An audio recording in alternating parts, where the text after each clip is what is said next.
New York. Northeast residents are girding for a crippling and potentially historic storm that could bury communities from northern New Jersey to southern Maine up to 2 feet of snow. The National Weather Service said the nor'easter would bring heavy snow, powerful winds and widespread coastal flooding starting Monday and through Tuesday. The blizzard warning was issued for a 250-mile stretch of the Northeast, including New York and Boston. Tens of millions of people are in the storm's likely path. Government officials began to activate emergency centers on Sunday as professional sports teams, schools and utilities hastily revised their schedules and made preparations.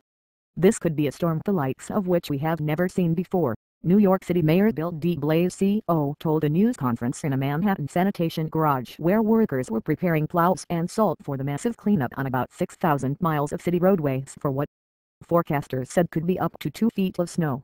Some parts of the metropolitan area could get 3 feet. It could be the biggest snowstorm in the history of this city, de Blasio said. Don't underestimate this storm, he warned. Prepare for something worse than we have seen before. Assume conditions will be unsafe. The last time Manhattan saw 2 feet of snow was in 2006, notes CBS News correspondent Jerica Duncan. Grocery stores across the New York, New Jersey, Connecticut area were swamped with people stocking up ahead of storm, reports CBS New York. Shelves inside many stores across the region were left bare.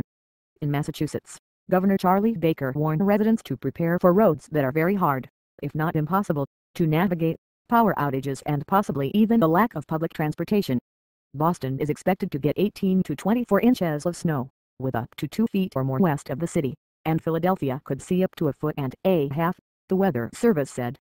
Boston Mayor Martin Walsh asked everyone to be vigilant, stay inside and off the roads or use public transportation when possible, and remember to check on your neighbors. The blizzard warning will be in effect from 7 p.m. Monday to 1 a.m. Wednesday. Residents of coastal areas in the region were getting ready, boarding up their homes, packing up their vehicles and putting away loose items, reports CBS Boston.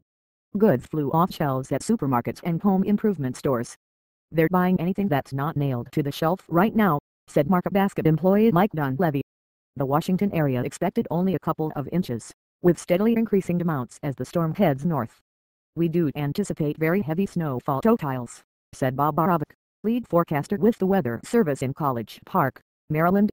In addition to heavy snow, with blizzard warnings, there's a big threat of high, damaging winds, and that will be increasing Monday into Tuesday. A lot of blowing, drifting and such. Wind gusts of 75 miles per hour or more are possible for coastal areas of Massachusetts, and up to 50 miles per hour further inland, Barabic said. Airlines prepared to shut down operations along the East Coast. As of 4 a.m. BST on Monday, carriers had grounded 1,810 flights for Monday and another 6,402 for Tuesday, according to the flight tracking site FlightAware. United Airlines told CBS News early Monday it plans to cancel all flights Tuesday at the 3 major New York area airports, as well as those into and out of Boston and Philadelphia. Most major airlines are allowing customers whose flights are canceled in the next few days to book new flights without paying a penalty. Customers ticketed on flights to dozens of eastern airports are generally eligible for the allowance, though specific terms vary by airline. The storm system driving out of the Midwest brought several inches of snow to Ohio on Sunday. The new low-pressure system was expected to form off the Carolina coast and ultimately spread from the nation's capital to Maine for a crippling and potentially historic blizzard, the Weather Service said.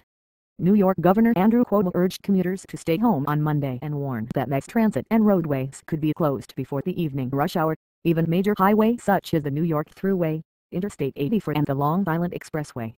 In New York City, the Greater New York Taxi Association offered free cab service for emergency responders trying to get to work, and disabled and elderly residents who become stranded. The New York Rangers decided to practice Monday afternoon at the Islanders' home arena on Long Island instead of at their own training facility just outside New York City. They'll stay overnight on Long Island for Tuesday's game against their rival, if it's still held. The Super Bowl-bound New England Patriots expected to be out of town by the time the storm arrives in Boston. The team plans to leave Logan Airport at 12:30 p.m. Monday for Phoenix, where the temperature will reach the high 60s.